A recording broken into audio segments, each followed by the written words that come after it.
everyone. I hope you are doing well. So welcome to our channel. Today we'll be learning how to pronounce animals in Kinyarwanda language. So stay tuned and follow us. Let's start.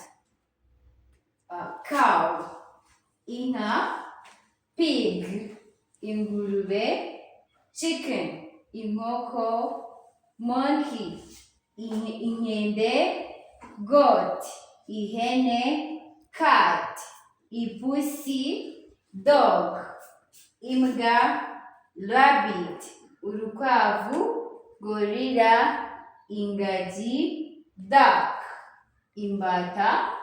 Let me repeat again so you catch up everything well.